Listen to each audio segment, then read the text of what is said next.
আর সৎ।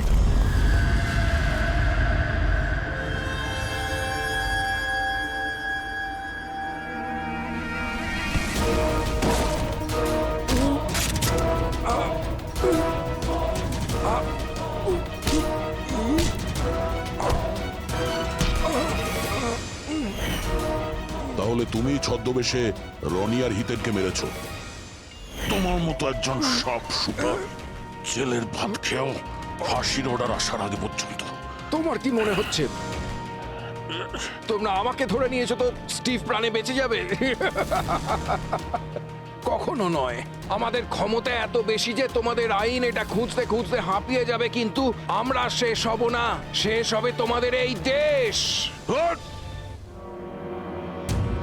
শোন ছাড় পোকা, আমাদের দেশের উপর অনেকে খারাপ নজর দিয়েছে, আবার চলেও গেছে।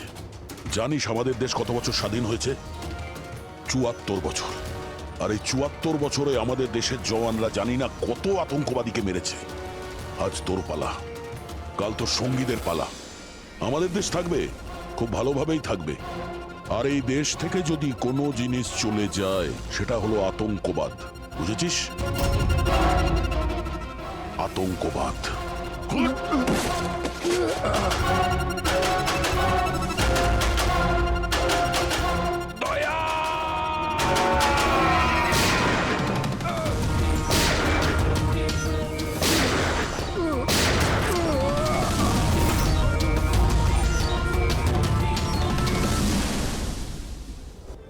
আতঙ্কবাদী পিঠেই গুলি মারবি, আমরা এখানে গুলি খাই, এখানে।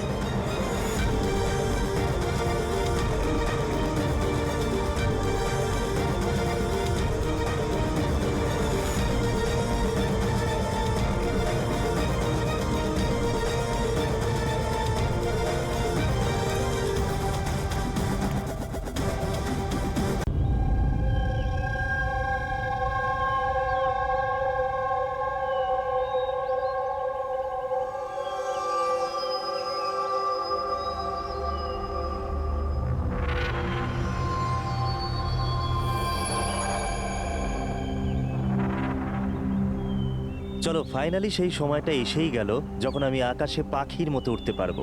ইয়েস, আর তোমার ওরা আমি আমার ক্যামেরায় ক্যাপচার করব। কিন্তু মিস্টার মুক্ত পাখি, খোলা আকাশে এত দূরে উড়ে চলে যেও না যে কোথাও হারিয়ে যাও। ডোন্ট ওয়ারি ম্যাডাম, এমনিতেও রনি স্যার যদি আকাশে হারিয়েও যান তাহলেও মাটিতেই ফেরত আসতে হবে। ওড়ার আগেই তুমি আমাকে নিচে আসার কথা বলছো। চলো, হয়ে গেছি তৈরি। All the best.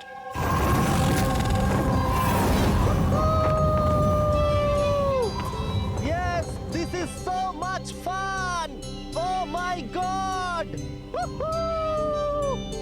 Yes, come on, keep going, keep going. Arya, I love you! Roni, I love you too. Wow, মনে হচ্ছে না ভালোই এক্সপিরিয়েন্স আছে। অফ কোর্স, আমেরিকাতে ও অনেক অ্যাডভেঞ্চার স্পোর্টস ট্রাই করেছে, বানজি জাম্পিং, প্যারাগ্লাইডিং, আরো অনেক। ইন্ডিয়াতে কোনো কিছু ট্রাই করেনি, আর যখন ইন্ডিয়াতে এসেছেই সারাদিনের জন্য, তো কেন কিছু ট্রাই করবে না?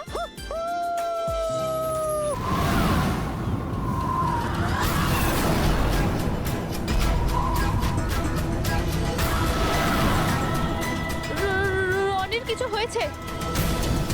চল, রনির কিছু হয়েছে, দেখো।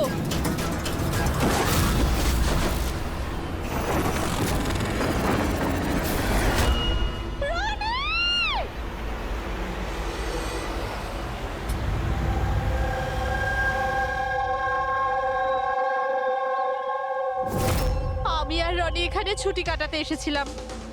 আমি কি করে জানবো এটাই রনির জীবনের শেষ দিন হবে? দেখো, আমরা জানি এই সময়টা খুব কঠিন, কিন্তু প্লিজ ভেঙে পড়ো না। আমি এবার নিউ ইয়র্কে গিয়ে ওর বাবাকে কি জবাব দেবো? আমরা একসাথে এসেছিলাম, কিন্তু ফিরে যাবো একা। আপনি কাউকে সন্দেহ করেন কে মারতে পারে রনিকে? স্যার, রনিকে কেউ কেন মারবে? আমরা তো এখানে কাউকে চিনিও না। এমনটা নয় তো যে ওর কোনো শত্রু আমেরিকা থেকে ফলো করতে করতে এখানে এসেছিল? না স্যার, রনির কোনো শত্রু এখানে ছিল না। He was such a lively person, সবাই ওকে পছন্দ করতো। তাহলে তুমি বলতে চাইছো এখানে ইন্ডিয়াতে ওর কোনো আত্মীয় স্বজন, বন্ধু বা অন্যান্য কেউ নেই এখানে? এই দেশটা আমাদের জন্য অচেনা স্যার। সবকিছু এই প্যারাগ্লাইডিং এর লোকেরা করেছে। Please arrest them. আপনি আমাকে কেন দোষ দিচ্ছেন? এটা আমাদের রুজি রুটির ব্যাপার, আমি কেন মারতে যাবো ওনাকে? তাহলে কে মেরেছে রনিকে? স্যার এটা তো আমিও বুঝতে পারছি না, 3000 ফুট উচ্চতায় গুলি কি করে চললো, কেই বা চালালো? তাহলে রনি 3000 ফুট উঁচুতে উড়ছিল? হ্যাঁ স্যার, আমি নিজে গিয়ার চেক করেছিলাম আর কোনো প্রবলেম ছিল না তার মধ্যে। আর ওর আশেপাশে কাউকে উঠতে দেখেছো আশেপাশে? না স্যার, কেউই ছিল না। আকাশ একদম পরিষ্কার ছিল, চারপাশটাও পরিষ্কার ছিল, আর উনি ওনার রাইড এনজয় করছিলেন, কিন্তু হঠাৎ বুঝতে পারলাম না কি হলো, একদম দড়াম করে নিচে এসে পড়লেন। এই যে ক্ষতটা দেখছো, আমার মনে হচ্ছে অনেক দূর থেকে গুলি চালানো হয়েছিল, হয়তো কোনো রাইফেল দিয়ে। হ্যাঁ, রাইফেলই হবে, কারণ যে হাইটে এই উড়ানটা উড়ছিল ওখান থেকে তো কোনো শার্প শুটারই গুলি চালাতে পারে, কোনো রাইফেল দিয়ে।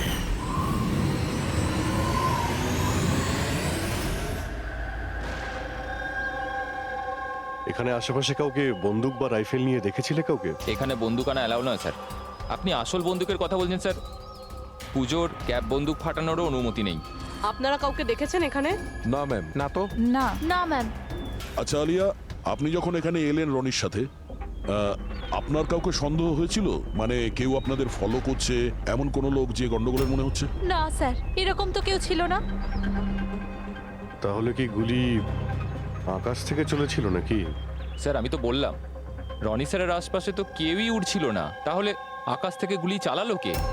হ্যাঁ স্যার, আকাশে কেউ ছিল না, আপনি চাইলে এই ফুটেজগুলো চেক করতে পারেন, এখানে কেউ নেই ওর সাথে।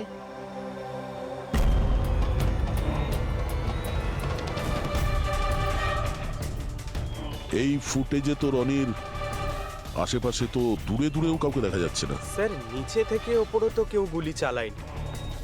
ইনি বলছেন যে যখন ওপরে উঠছিল কেউ ওর আশেপাশে ছিল না, ওপর থেকেও কেউ গুলি করতে পারবে না। আমার মাথায় এটা ঢুকছে না কে কোথা থেকে গুলি চালালো আর কিভাবে, বুঝতে পারছি না স্যার। অদ্ভুত ব্যাপার তো, ওর কোনো শত্রু নেই, তাহলে ওকে খুন করার জন্য এরকম প্ল্যানিং কে করতে পারে? কেসটা খুব জটিল মনে হচ্ছে। কোনো বাঁকা লোককেই এখানে পাঠিয়ে দিই, বাঁকা প্রমাণ, হয়তো সে কিছু পেতে পারে।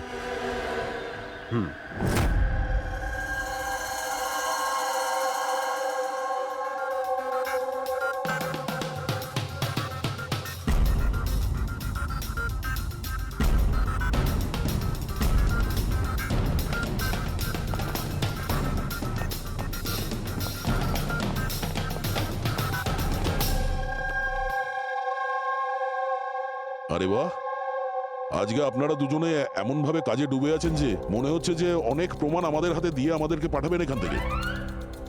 অনেকগুলো প্রমাণ, হ্যাঁ, আর যদি একটাও না পাওয়া যেত? সোজা করে বলো না, কোনো প্রমাণ পাওনি, খুঁজে দেখোনি? ডক্টর সালুকে ওই গুলির ব্যাপারে কিছু জানতে পারেননি? আপাতত এইটুকু জানতে পেরেছি ভাই, ওপর থেকে কোনো ইউএফও গুলি চালিয়েছে। শালুকে তুমি না কোনোদিনই সোজাসুজি করে কথা বললে না। আরে এটা কি, এটা বোঝাও, আমাকে বোঝানোর জন্য এরকম করছো? হ্যাঁ বলো। এ দেখো বস, রনি মাটি থেকে 3000 ফুট উঁচুতে উঠছিল, আর ওর গুলিটা লেগেছে তার ওপর থেকে প্রায় 1000 ফুট উঁচু থেকে, আর এই গুলিটা 60 ডিগ্রি অ্যাঙ্গেলে এসে গায়ে লেগেছে। আমার তো ভেবেই কেমন যেন মাথাটা ঘুরছে। আকাশের উপর থেকে কে গুলি চালাতে পারে ওর উপর? এটা কিভাবে সম্ভব? এখনো হয়নি, আরো বাকি আছে বস। এই গুলিটা প্রায় 3 কিলোমিটার দূর থেকে ছোড়া হয়েছে। ভারী অবাক কাণ্ড, তাই না দয়া? 3 কিলোমিটার দূর থেকে গুলি চালানো হয়েছে। 60 ডিগ্রি অ্যাঙ্গেলে রনির গলার ভেতর ঢুকে যায় আড়াআড়ি। তার মানে রাইফেলটা খুব পাওয়ারফুল ছিল মনে হয়। একদম ঠিক বস, রাইফেলটাও পাওয়ারফুল ছিল, আর গুলি যে চালিয়েছে তারও হাতটা পাকা।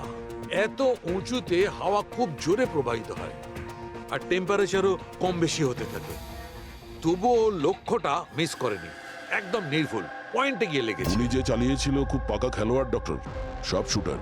একদম। আর এইরকম শার্প শুটার সহজে তো পাওয়া যায় না যে এই কাজটা করে দেবে। কিন্তু স্যার আমরা সমস্ত ভিডিও দেখেছি, যখন রনি আকাশে ছিল তখন ওর আশেপাশে কোনো প্যারাসুট বা চপার ছিল না স্যার, আকাশ একদম পরিষ্কার ছিল। সেটাই তো বুঝতে পারছি না যে ওই কিলার কোথা থেকে গুলিটা চালিয়েছিল, অথচ আকাশটা পরিষ্কার ছিল। ও কি মেঘের আড়ালে লুকিয়ে ছিল? আর স্যার ওই গুলি গুলিটার থেকে কি জানতে পারলাম? কিচ্ছু পাওয়া যায়নি পুরবি। আমি ব্যালিস্টিক ডিপার্টমেন্টের পুরো ডেটা চেক করেছি, এরকম গুলির তো কোনো রেকর্ডই নেই। স্যার, এই গুলিটা নিশ্চয়ই কাস্টমে বানানো হয়েছে। হ্যাঁ, নিজের মতন গুলিটা বানিয়েছিল। এমন গুলি যেটা 3 কিলোমিটার দূর থেকে চালানো যায় আর সোজা গিয়ে টার্গেটে হিট করে। আর স্যার, এই গুলিটা যখন এত শক্তিশালী, তো এর রাইফেলটাও বেশ স্পেশাল হবে। হ্যাঁ, এক কাজ করা যাক, গুলিটাকে ব্যালিস্টিক ডিপার্টমেন্টে যাচাইয়ের জন্য পাঠাই, দেখি কি রিপোর্ট আসে। আর সে যেই হোক, এত উপরে চলে গিয়েছিল খুন করার জন্যে, এবার ওকে তো মাটিতে নামতেই হবে।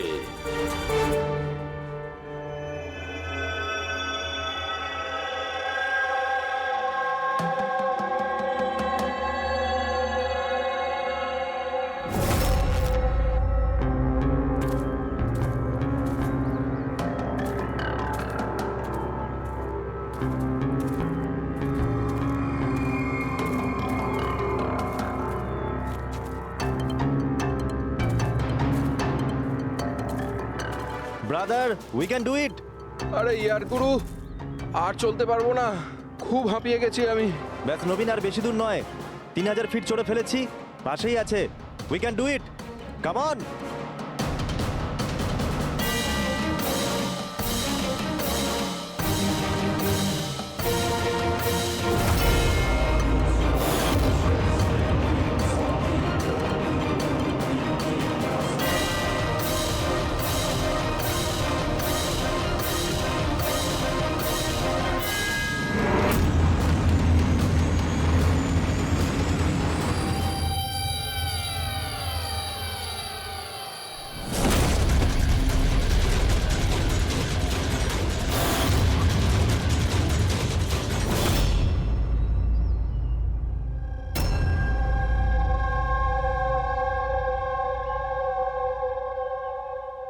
এমন মনে হচ্ছে যে রনির মার্ডারের ফটোকপি দেখছি। 3000 ফিট উপরে ঠিক ওরকমই গুলি মেরেছে মাথার পেছনে। একেও একইভাবে গুলি চালিয়েছে। আচ্ছা, তোমরা যখন ট্রেকিং করছিলে, এই হিতেনের পিছনে কেউ কি ছিল? না স্যার, হিতেনই সবার পিছনে ছিল স্যার। স্যার, এই দেখুন ফুটেজ। স্যার, স্যার এটা ওই জায়গায় যেখানে এই সব কিছু হয়েছে। অদ্ভুত তো, পিছনে তো খোলা আকাশ রয়েছে, এমন কোনো জায়গা নেই যেখান থেকে গুলি করা যায়। তাহলে ওর গুলি লাগলো কি করে? দুটো কেসেই ধরা যাচ্ছে না যে গুলি কোথা থেকে চলেছে। স্যার একদম ঠিক বলছেন। আকাশ থেকে কোনো কাক বা পায়রা কি করে গুলি চালায়? এই গুলিটা চালালো কে? আর এই দুটো গুলি 24 ঘন্টার মধ্যেই চলেছে। আমার মনে হয় এই দুটো কেসের মধ্যে কোনো না কোনো কানেকশন আছে। আচ্ছা, এই হিতেন কি কাজ করতো? স্যার, ও কলেজ স্টুডেন্ট ছিল স্যার, মুম্বাই গ্র্যাজুয়েশন করতে এসেছিল। স্যার, ট্রেকিং এর অনেক শখ ছিল ওর। অভিজিৎ, বুঝতে পারছি না যে কেউ একজন কলেজ স্টুডেন্টকে মারার জন্য এত প্ল্যান করবে কেন। সেটাই তো, প্রথমে রনি আর এখনই হিতেন। তবে আকাশ থেকে তৃতীয় গুলিতে অন্য কেউ মারা যাওয়ার আগে এই খুনিকে ধরতেই হবে খুব তাড়াতাড়ি। গত 24 ঘন্টায় দুটো খুন হয়েছে, দুটোই যুবক, আর দুজনকে মারার পদ্ধতিও অদ্ভুত। অদৃশ্য খুনি। স্যার, দুজনেরই মৃত্যু হয়েছে অ্যাডভেঞ্চার স্পোর্টস করতে গিয়ে। মাটি থেকে 1000 ফুট ওপরে মেরেছে স্যার। কিন্তু স্যার, ভাবার বিষয় এটাই যে খুনি এই অ্যাডভেঞ্চার স্পোর্টের সময়টাই কেন বাঁচলো এদেরকে মারার জন্য? ও তো ওদের যে কোনো সময় মারতে পারতো। এত লম্বা প্ল্যান দুটো বাচ্চাকে মারার জন্য? শুধু প্ল্যানিংটাই বড় ছিল না দা, গানটাও বড় ছিল। এই যে এইরকম। এটা কি রাইফেল স্যার? এটা হলো PX-65 রাশিয়ান গান। এটা লং রেঞ্জ। এইরকম বন্দুক দিয়ে মারা হয়েছে। ডক্টর সালুকে, এই বন্দুকটা দিয়ে 3 কিলোমিটার দূরে টার্গেটে কি হিট করা যায়? হ্যাঁ ফ্রেডি, শুটিং রেঞ্জে আমি এটা ট্রাই করে দেখেছি। এর রেঞ্জ 3 কিলোমিটারের বেশি আছে। এরকম বন্দুক তো হয় মিলিটারিদের কাছে থাকবে, আর না হলে উগ্রপন্থীদের কাছে। ঠিক বলেছো বস। আর সেই জন্য আমার মনে হয় এটা শুধুমাত্র মার্ডারের ব্যাপার নয়, বড় ধরনের অপরাধ হতে চলেছে, লার্জ স্কেলে। দয়া, স্যার একটা কাজ করো, দিল্লিতে যাও আর ইন্টেলিজেন্স ব্যুরো থেকে খোঁজ নাও যে এরকম বন্দুক কাদের হাতে থাকতে পারে আর সেটা কিভাবে।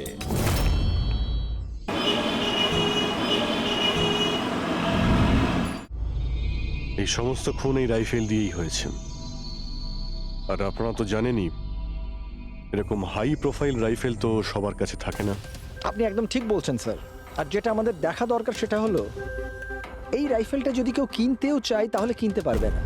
এটা একটা কিংবা দুটো পিসে বিক্রি হয় না, বড় অ্যালটমেন্ট হয় এগুলোর। তাহলে কয়েক বছর আগে যে আতঙ্কবাদী হামলা হয়েছিল তার মধ্যে এই ধরনের রাইফেল ইউজ হয়েছিল? হ্যাঁ স্যার। তাহলে আপনাদের কোনো আতঙ্কবাদী গ্রুপের উপর সন্দেহ হয়? আগে হ্যাঁ স্যার, যদি আমাদের সন্দেহ ঠিক হয় তাহলে আমরা জানি যে এর পেছনে ঠিক কার হাত আছে। কার? এই অঞ্চলেই কিছুদিন আগে আমাদের আর্মি অনেক অস্ত্র আটক করেছিল। ওই অস্ত্রের মধ্যে এই রাইফেলটাও ছিল। হ্যাঁ প্রতাপ, স্যার, সমস্ত আতঙ্কবাদী মরে গেছে, ওদের মধ্যে একজন পালিয়ে গেছে, তবে আমরা সমস্ত হাতিয়ার আটকে নিয়েছি। ওয়েল ডান প্রতাপ। স্যার, আর যে টেররিস্টরা পালিয়ে গেছে তাদের সম্পর্কে সমস্ত পোস্টকে অ্যালার্ট করে দাও।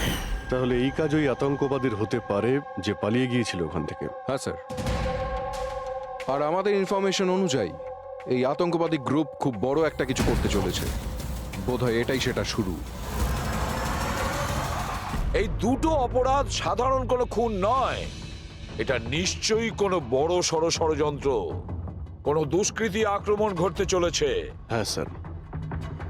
আর এই খুনগুলোকে আটকানোর জন্য প্রথমে আমাদের আকাশ থেকে চলা গুলির রহস্য ভেদ করতে হবে স্যার। আর এই রহস্যের কিনারা করার জন্য সবার আগে আমাদের এটা জানতে হবে যে এই আতঙ্কবাদীরা রনি আর হিতেনের মতো সাধারণ লোকের হত্যা কেন করলো। আচ্ছা, এমন কি কমন আছে এই দুটো কেসে? স্যার, দুটো মার্ডারই আকাশে হয়, দুবারই গুলি উপর থেকে চালানো হয়েছে, পুরো পাওয়ারফুল রাইফেল দিয়ে। এটা প্রফেশনাল সব শুটারের কাজ হবে। আর স্যার, এই দুটো কেসেই কোনো ভ্যান্টেজ পয়েন্ট নেই, আর এমন কোনো জায়গা নেই যেখানে বসে খুনি এই দুজনকেই গুলি করতে পারে। তেমন কোনো জায়গা ছিল না, তেমন কোনো জায়গা ছিল না। খুন করার এটাই মূল কারণ নয় তো? তাহলে স্যার আপনি বলতে চাইছেন যে খুনির কাছে বসে গুলি চালানোর কোনো জায়গা ছিল না, আর ও এটা শিওর হতে চেয়েছিল যে টার্গেট যেন কোনোভাবেই মিস না হয়, সেই জন্যই ও এদের উপরে প্র্যাকটিস করছিল। Exactly Abhijit, exactly.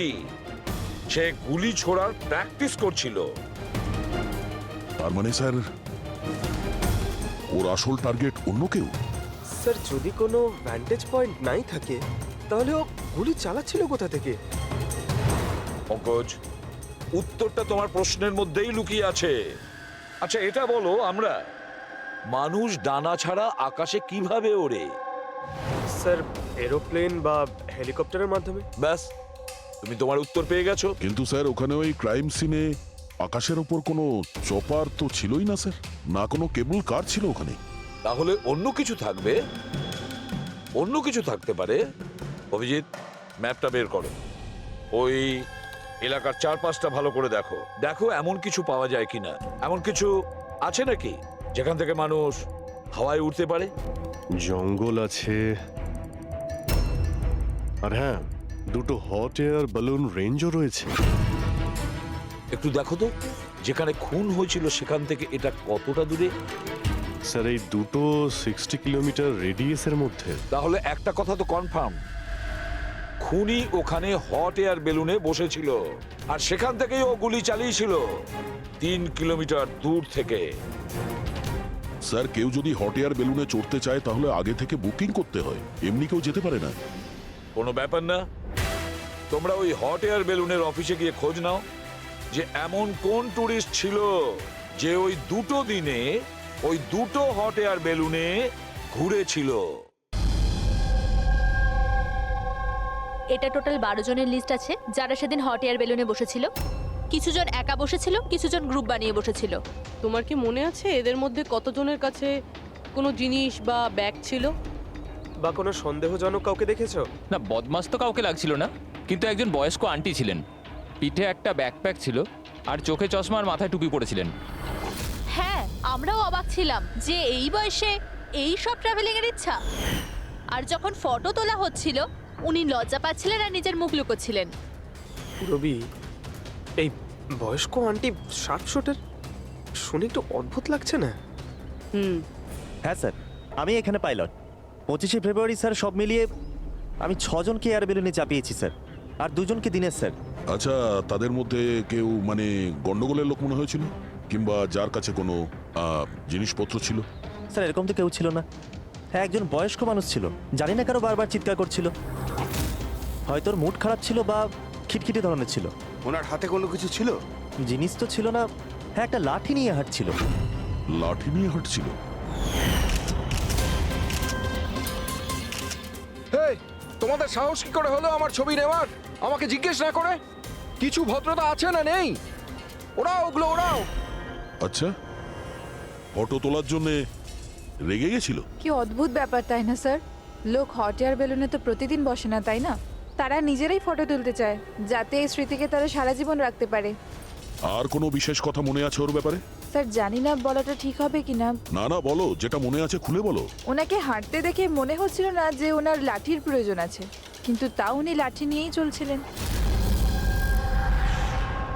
আচ্ছা,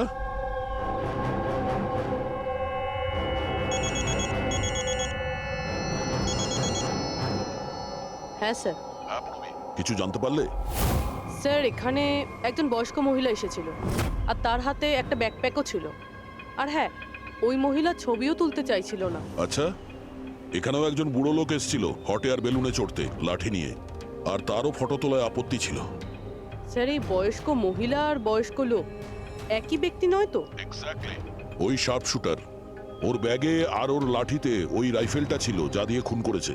আর স্যার দুদিনই এ একাই ওপরে গিয়েছিল, কারণ যদি অন্য টুরিস্টের সাথে যেত তাহলে রাইফেল সেট করতে আর টার্গেট সেট করতে প্রবলেম হয়ে যেত। না পূরবী, আমার মনে হচ্ছে ও একলা যায়নি। মানে? মানে ওই হট এয়ার বেলুন চালানো আর সঙ্গে এই রাইফেলটা চালানো দুটো কাজ একসঙ্গে করা মুশকিল। ওই হট এয়ার বেলুনের পাইলটও ছিল সঙ্গে। মানে স্যার এই অপরাধে পাইলটও যুক্ত? একটা কাজ করো, ওই পাইলটটাকে ধরো তাড়াতাড়ি।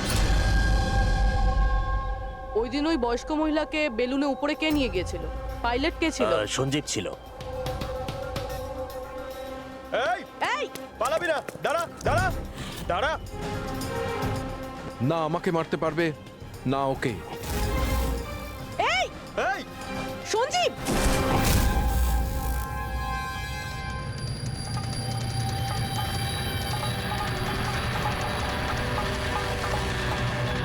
আরে তো প্রাণ দেওয়ার জন্য একদম তৈরি ছিল।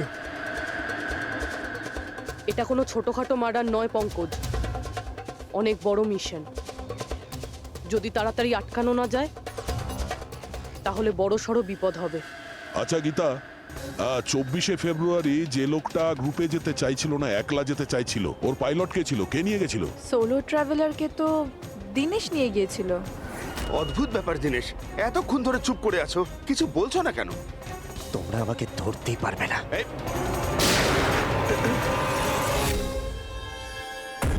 এখন যমরাজ তোকে অ্যাপয়েন্টমেন্ট দেওয়ার মুডে নেই।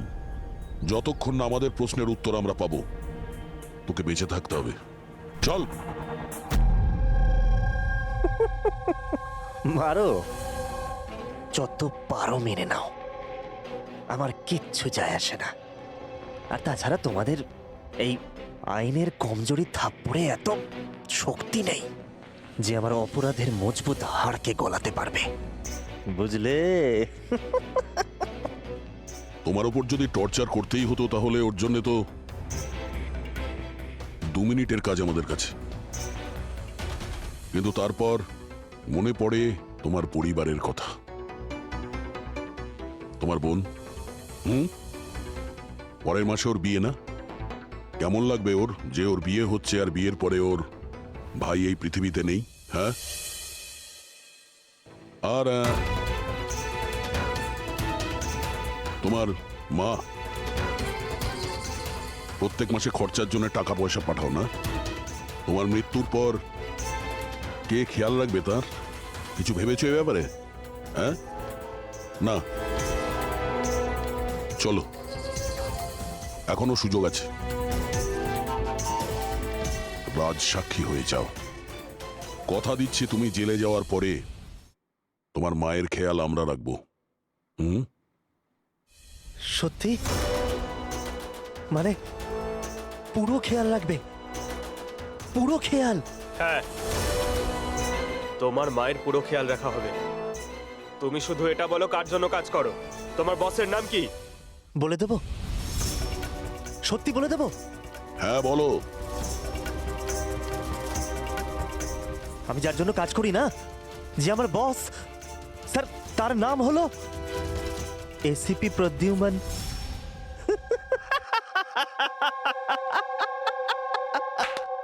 এসিপি প্রদ্যুম্ন, যাও ধরে নাও আর গ্রেফতার করে নাও তাকে। বলেছিলাম না আমি কিচ্ছু বলবো না, যা করার আছে করে নাও। সিআইডি কোথাকার। সিআইডি। বস বস।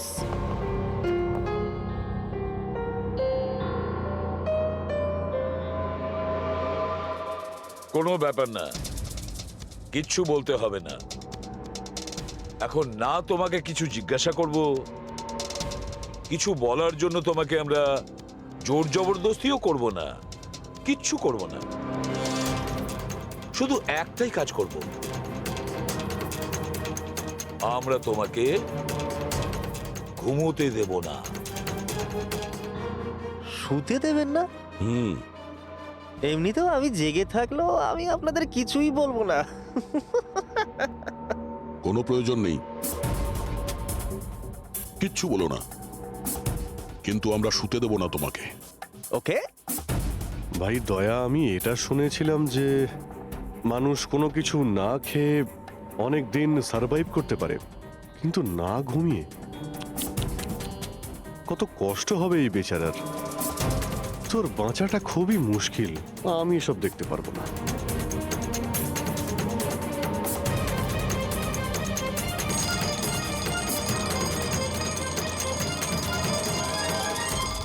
সময় কাটানোর জন্য খুব ভালো হবে, তাই না?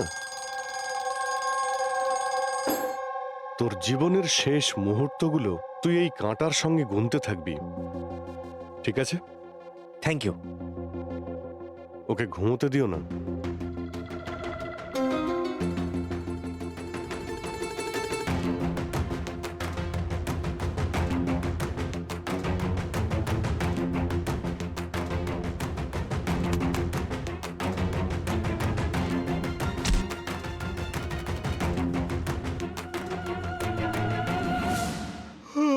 ফ্রেডি স্যার, আরে কোথায় আছেন আপনি?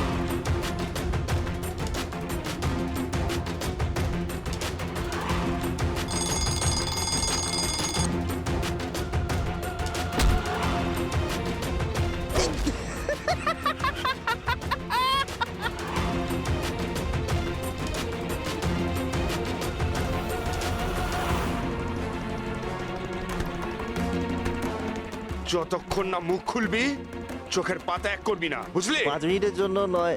চল। না, 1 মিনিট 1 মিনিট তো শুতে দাও। 1 সেকেন্ড। শোবো না একদম, শোবো না একদম।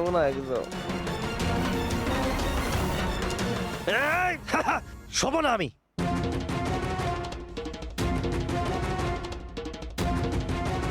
এবারও ভেঙে পড়বে।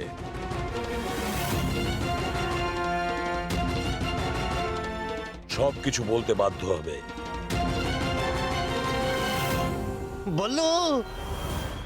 বললো তুই শুবি না, ওঠ।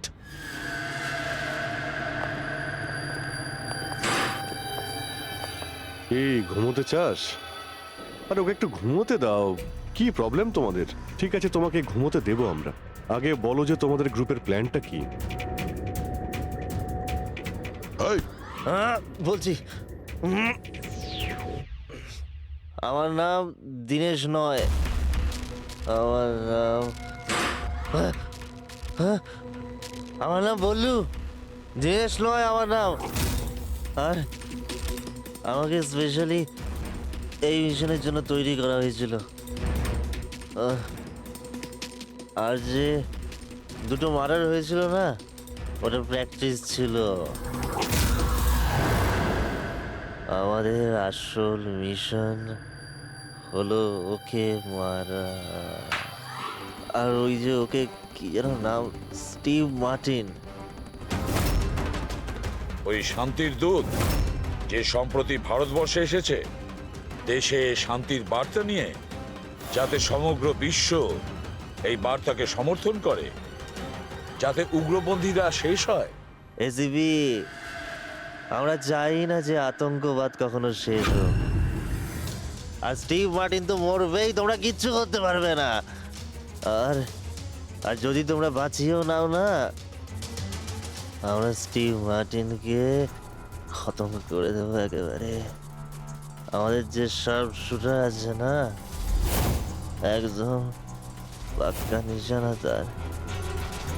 কোথায় মারবে ওকে আর কখন বল? ও যখন কনফারেন্সে ভাষণ দেবে না, ওটাই সব থেকে সঠিক ওটাই সব থেকে সঠিক সময়। ওটাই সব থেকে সঠিক সময় হবে। ওই সময় ওর আশেপাশে কোনো সিকিউরিটি থাকবে না। আর যে কনফারেন্সটা আছে না, ওটা বিল্ডিংয়ের ছাদেতে হবে। তো ওই হট এয়ার বেলুনেতে আমাদের শার্প শুটার যাবে আর ওখানেই গুলি মারবে। কনফারেন্স ঘন্টা খানেকের মধ্যে শুরু হবে, এখন তাড়াতাড়ি ওখানে আমাদের পৌঁছতে হবে। আরে তোমরা যতই চেষ্টা করে নাও, বাঁচাতে পারবে না ওকে। আর হ্যাঁ, তোমরা যদি বাঁচিয়েও নাও না, তাহলে আমরা আবার প্ল্যান করব, দ্বিতীয়বার মারবো। কে মারবে? কিরকম দেখতে ও? আরে আমি ওর মুখ দেইনি এখনো পর্যন্ত। যখনই আসে ছদ্মবেশে আসে। তোমরা কি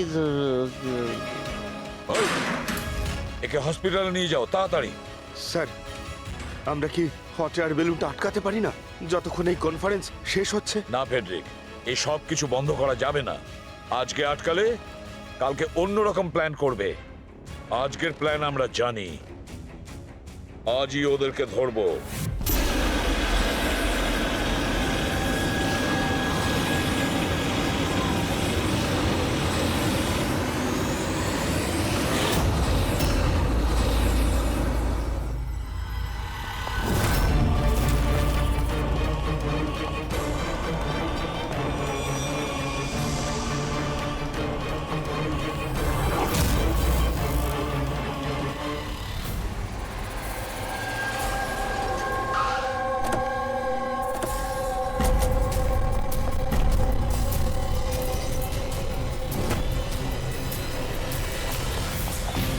সিআইডি মিস্টার স্টিভ মার্টিন কোথায়? ওপরে কনফারেন্স রুমে। ওর কাছে নিয়ে চলুন, আসুন। তাড়াতাড়ি তাড়াতাড়ি।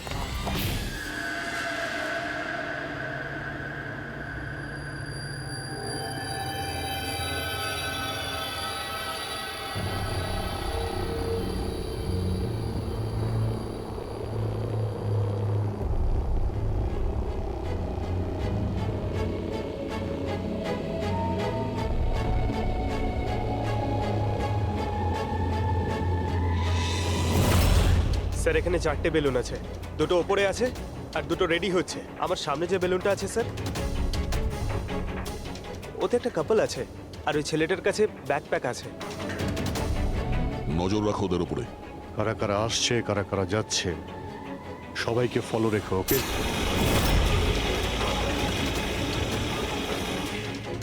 স্যার, ওদের বেলুন টেক অফ করেছে। হ্যাঁ,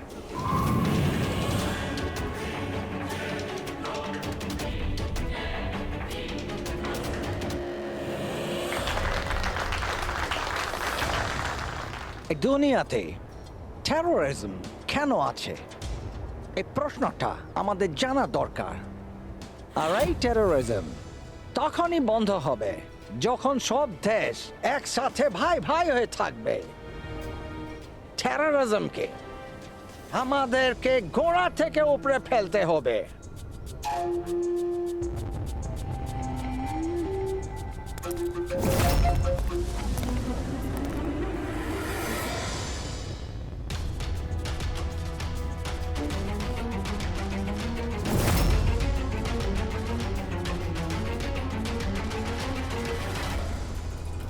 দুজন মিউজিশিয়ানকে দেখছি ওরার জন্য তৈরি হচ্ছে। ওদের হাতে গিটারের ব্যাগ আছে। এবার এটা বলা খুবই মুশকিল যে ভেতরে গিটার আছে নাকি গান।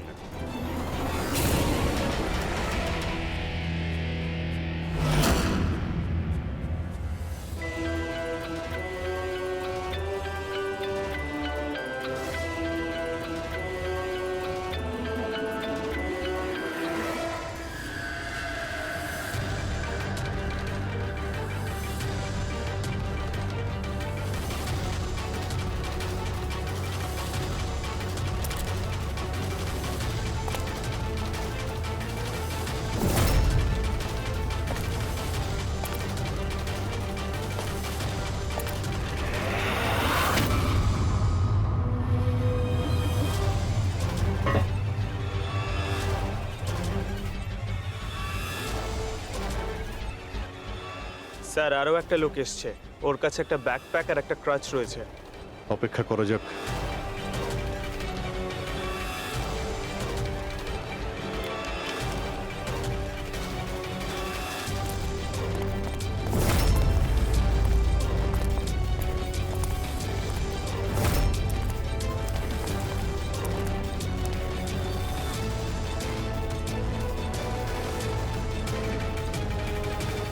স্যার ক্যামেরা ক্রু এসেছে, ওদের কাছে আবার দুটো ব্যাগ। Camera crew?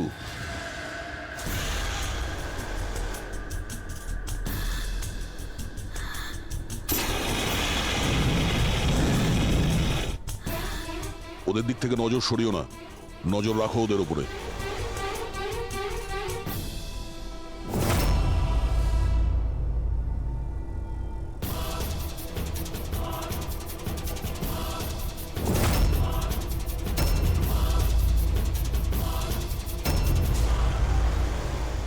স্যার এখানে তো অনেক বেলুন উঠছে। সুইসাইড বম্বিং কি এটা? কেউ নিজের খুশিতে নিজের প্রাণ কি করে দিতে পারে? জীবন precious. Oh no, We need to respect এতগুলো বলুন, আর সব এর মধ্যে ক্ষেত্রে আমরা যেটা খুঁজছি সেটা কোনটা? মনে হচ্ছে ছদ্মবেশে এসছে, মুখ দেখে গন্ডগোলের মনে হচ্ছে।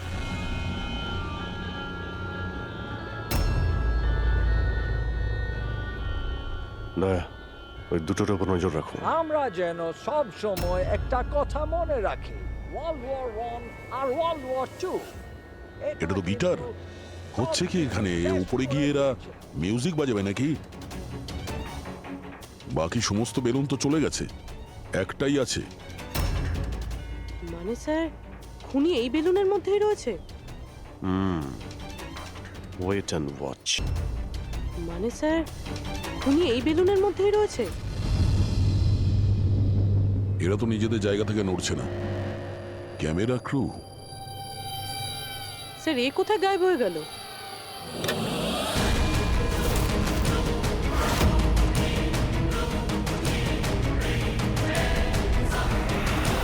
স্যার এর কাছে তো রাইফেল রয়েছে, যেমনটা সালুমকে স্যার বলেছিল।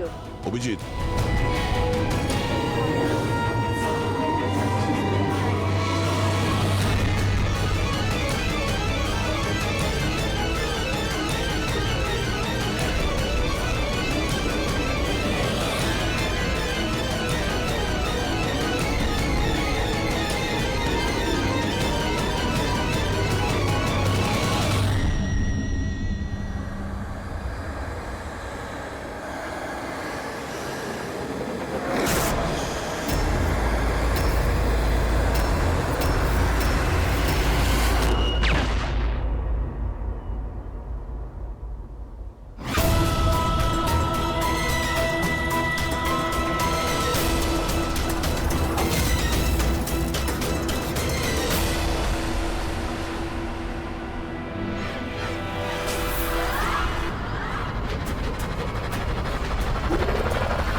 Mister Steve, your life in danger. আপনার জীবনের সংশয় আছে। তাহলে কি করবে? We have a plan. Thank you সিয়াজি। যদি আজকে আপনারা ঠিক সময় না আসতেন আমি বেঁচে থাকতাম না। দেখুন, বিপদ কিন্তু এখনো কাটেনি, ঠিক আছে? এখনো খুনিকে ধরতে পারেনি, সেই জন্য be safe, be careful. Okay Freddy, Pankaj, ওই বেলুনে নজর রাখো, চোখের বাইরে যেন না যায়। হ্যাঁ স্যার, আমরা বেলুনটাকে ট্র্যাক করছি।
হ্যাঁ পুরবি,